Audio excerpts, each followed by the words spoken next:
This video will show you how to replace the front brake flex hose on a Ford Edge. This will be located behind your front wheel. Let's get into it. Okay friend, let's get started on our job. The first thing we have to do is safely raise and support the front of the vehicle so the wheel's off the ground. Once you've completed that, we're going to remove our center cover. For this, I'm just using a small pry bar. I'm finding the groove in the rim, and I should be able to make my way in and gently pry. Once you have that removed, go ahead and set it aside and we'll start removing our lug nuts. We're using a 19mm for each of these lug nuts so we can remove the wheel.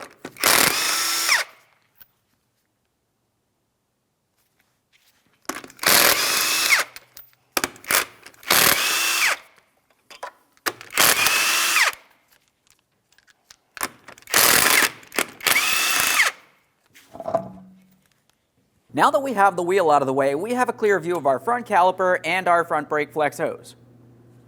Typically, when I'm servicing this item, I like to make my way to the bleeder screw on the caliper.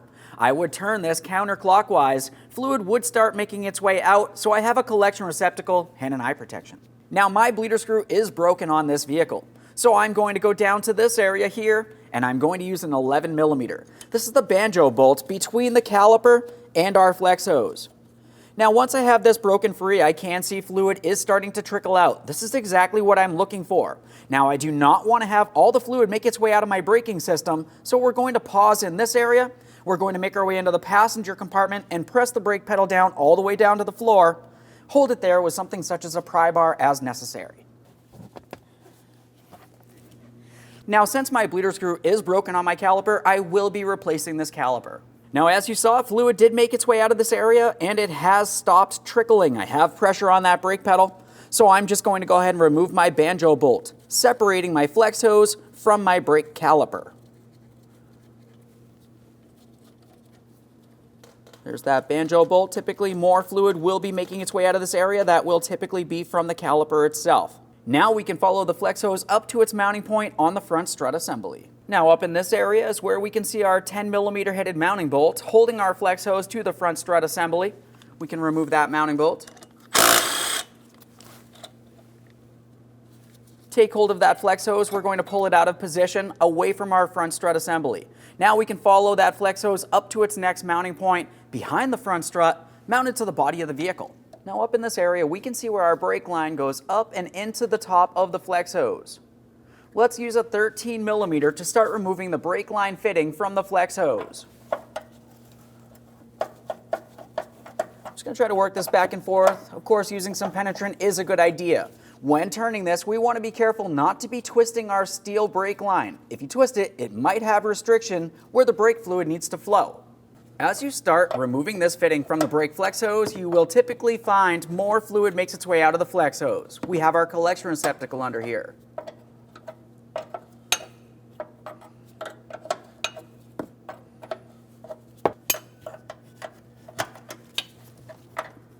Now at this point I have that brake line and fitting separated from my brake flex hose. We will clean and inspect this, but for now let's continue on with the removal of the front brake flex hose. Looking in this area that I'm tapping with my wrench, this is actually a metal tab that we can pull out of place. That's the last thing holding this flex hose in position. There's our metal clip. Of course, a thorough inspection, we are planning on reusing this. Let's go ahead and remove that flex hose. Just go ahead and give it a little wiggle and it should slide down and out of place. There it is, friend. Prior to installation of any part, of course, we want to make sure we clean and inspect our mounting area. For this, I'm starting up at the top. I'm going to clean the line and the fitting. I'm going to clean the bracket here and we'll continue on downward. For this, I'm just using a wire brush. I don't like to use any type of chemicals which might make its way into the braking system. We're attempting to make sure no debris makes its way into that brake line. Now that I've done this, I'm also cleaning the bracket attached to the body of the vehicle. Just a quick inspection of both of these items. We want to confirm nothing's rotted, weak, or damaged.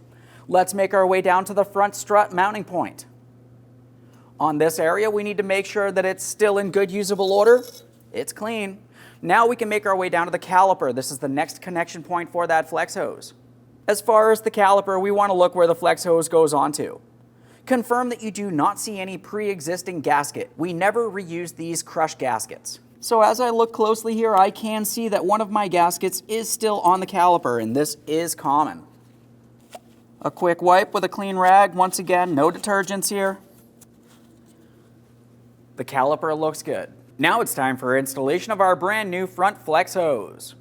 As for the installation, we're starting up along the top. When we go to bring this flex hose into position, we need to pay attention up along the top area.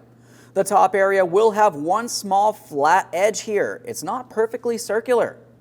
That flat edge will need to rest up against the flat area on the bracket attached to the vehicle itself. I've got that flat area. We're bringing it towards that flat spot on the bracket. I'm applying upward pressure. I'm going to start on my fitting. We are not tightening it yet. For this, typically you can do it by hand. We want to confirm we have not cross-threaded it into the wrong positioning. Once you have it started, it's time to continue on with your metal clip. We'll make sure we have that in the proper orientation. I have my small flap facing down.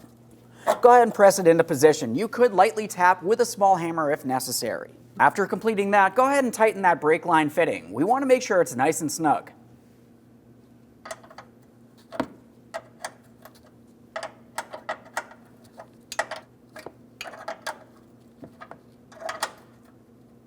Okay, right there's bottomed out. You can use a flare end wrench if necessary. Of course, we do not want to strip this fitting. Just make sure it's tight. Let's make our way towards the front strut assembly next. When we start bringing the flex hose into position to that front strut assembly, we need to make sure that we have not twisted our front brake flex hose in a way that might restrict brake fluid flow. I'm bringing this through the bracket here. We can start on the mounting bolt. After you have that started in, just go ahead and snug it up. Make sure that's tight as well.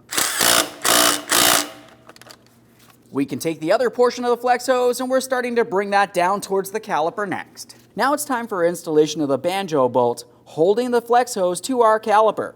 When we go to install this, we're taking one of our brand new crush gaskets, sliding it onto the banjo bolt all the way up to the flange. On the flex hose, we're sliding it down and through. We're paying attention to the orientation. We have one locating tab. On the other side of that flex hose, we have another one of our small, brand new crush gaskets. Go ahead and line this up. We're sliding it into position here. We have our alignment tab. That's facing down towards its port on the caliper. We're using our 11 millimeter. Once you've got that snug, we're going to torque it to 18 foot-pounds. We need to lightly squeeze each one of our two gaskets, preventing any brake fluid making its way out.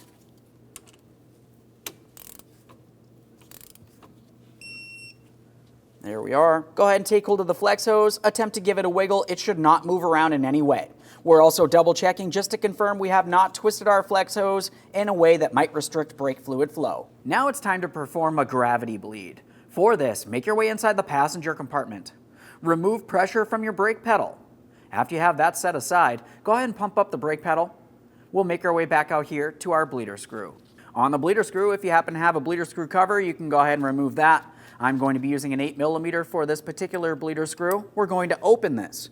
Once I do open it, we're going to find that we have to wait several seconds to see a steady trickle of fluid making its way out of this area.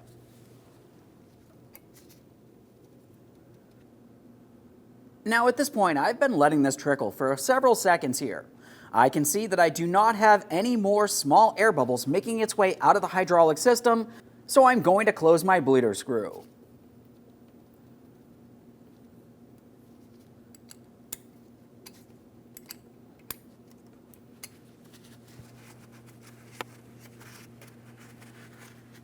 Before we go any further, let's make our way back inside the passenger compartment. We're going to pump up the brake pedal.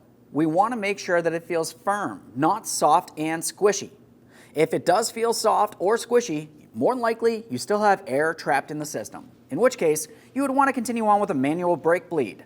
Otherwise, if it feels good, just go ahead and clean up any mess from this area, double check for leaks, and then reinstall your wheel.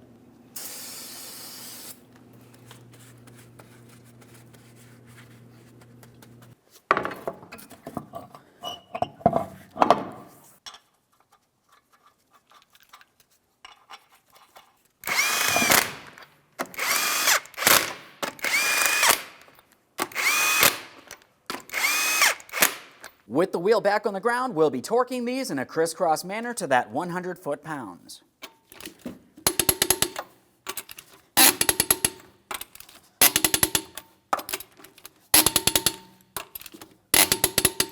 When we install the center cover, we want to make sure that we have the ports for each one of our lug nuts aligned properly.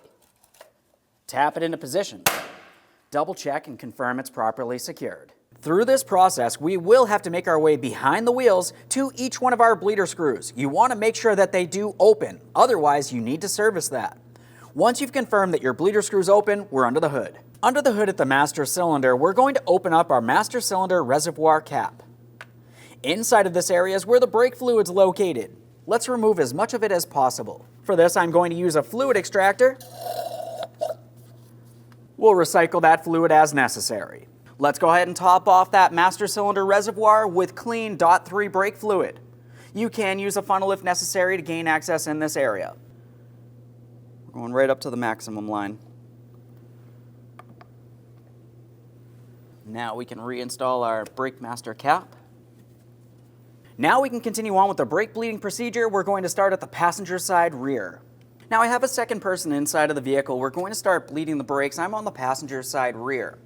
As far as this is concerned, of course we do have a collection receptacle underneath where our bleeder screw is. If you happen to have a rubber protective cover, just go ahead and remove that now. We're going to set that aside. Typically you would want to reuse it. At this point, I'm going to carefully open up my bleeder screw here. What I want to do is make sure that it breaks free. So once I have this open, there we go. It does break free. I can see fluid. I'm just going to lightly close this. Now I'm going to ask the person inside of the vehicle to pump up the brake pedal approximately 3 to 5 times and hold it. While they're holding, they're going to let me know. I'm going to reopen this. The pressure from their foot on the brake pedal, making its way through the lines, is going to start pressing out any fluid and air from in this system. We need to remove as much air as possible, and of course we only want clean and brand new brake fluid only. Let's go ahead and pump up that brake pedal, please.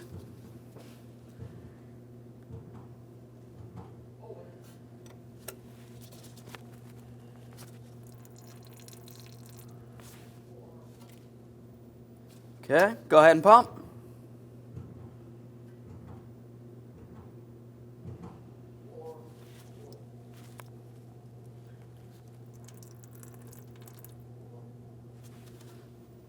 Go ahead and pump.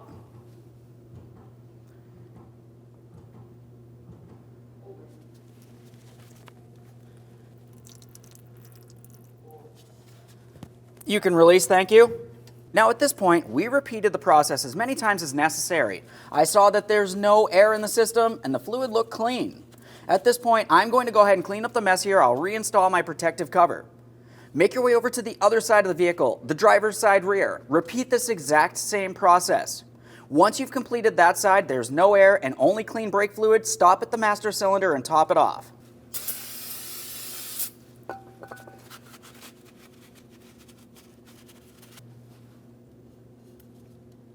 Under the hood, let's go ahead and remove that cap. We're using our funnel, clean .3 brake fluid. Just go ahead and top that off.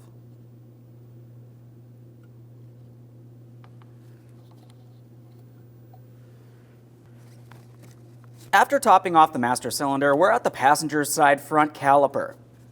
I'm going to remove my protective cover here. Just go ahead and pull that right out of place. Of course, I have my collection receptacle under here. Let's go ahead and start pumping the brakes.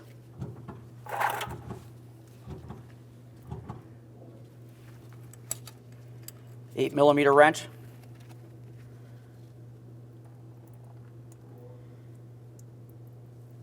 Go ahead and pump.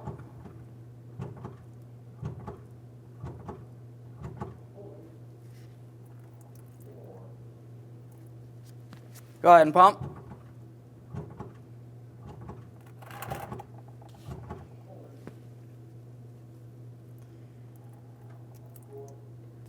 Okay, you can release, thank you. Now, as you saw, we had only clean brake fluid making its way out. We removed any air from the system on this side of the vehicle. We're going to clean this mess, reinstall the protective cover. You're going over to the driver's side front caliper next. Repeat that process. Remove any air, then you're back at that master cylinder one last time. Let's top off the master cylinder one last time, all the way up to our maximum line here. Got my funnel, clean dot 3.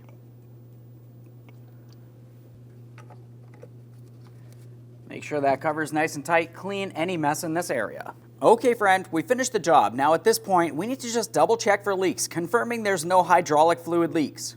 Aside from that, once your wheels are installed, you're making sure everything's torqued to 100 foot-pounds, close the hood and take your vehicle for a road test. Thanks for watching. When only the best will do, demand TRQ. The only company that lets you view before you do. TRQ is committed to offering the highest quality aftermarket auto parts that are engineered for peace of mind. Thanks for using and viewing with TRQ.